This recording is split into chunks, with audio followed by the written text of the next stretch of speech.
Title: The Whispering Thorn and the Warrior's Heart. Long ago, in the vast, sun-drenched plains where the great Rift Valley touched the sky, lived the Maasai. Among them was a young Moran, a warrior named Kilonzo, whose spear was swift and true, and whose heart was brave. He is admired by many, yet a quiet melancholy often shadowed his eyes. He longed for something more than the glory of the hunt or the strength of his arm. He yearned for a wisdom deeper than any elder had yet taught him. One scorching dry season, when the earth cracked like an old pot and the rivers dwindled to mere trickles, a mysterious illness swept through the Maasai kraals, weakening the cattle, their very lifeblood. Despair began to settle upon the people. Yolkari, the elders, consulted the Laban, the spiritual leader, who revealed that the land was grieving. "A disharmony has grown between us and the earth," he proclaimed, "and only a true heart, guided by Thorn, can restore balance." Kilonzo, though young, felt a powerful pull to answer this call. He left his manada, armed only with his trusty spear, and a small gourds of water. For days he walked, under the relentless sun, past acacia trees that shimmered like mirages. He sought the whispering thorn, a fabled tree said to hold ancient secrets.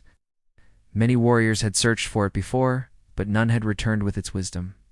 He journeyed into the deepest, most secluded parts of the plains, where the wind carried the scent of dry grass and distant thunder. Finally, as twilight painted the sky in hues of orange and purple, he stumbled upon a solitary acacia, unlike any he had ever seen. Its thorns were longer, more slender, and seemed to hum in the gentle breeze, as if whispering ancient words.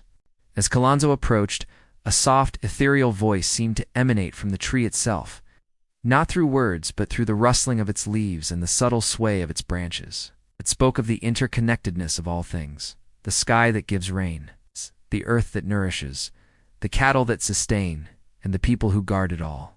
It spoke of respect, not just for the land, but for every creature that walked upon it, from the smallest ant to the mightiest lion.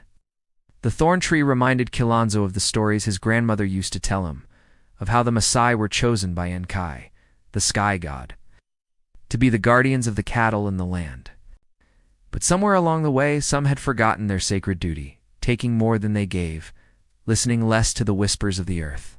Kilonzo spent the night beneath the whispering thorn, not sleeping, but listening with his heart. He felt a profound shift within him, a softening of his warrior's resolve into something more attuned, more empathetic. He understood that true strength lay not just in the spear, but in the wisdom to protect, to nurture, and to live in harmony. At dawn, as the first rays of sun kissed the plains, Kilonzo rose, his spirit renewed. He returned to his people, not with a magical cure, but with a profound understanding. He gathered the Olkari and shared the whispers of the thorn tree. He spoke of restoring the traditional practices of communal grazing, of respecting the natural cycles, and of performing rituals of gratitude to Enkai and the land. Slowly, the Maasai began to heed his words. They returned to the ways of their ancestors, honoring the land with renewed reverence. They moved their cattle with greater care, allowing the pastures to recover. They offered prayers and songs of thanks. And little by little, the land began to heal. The rains, though still scarce, became more consistent.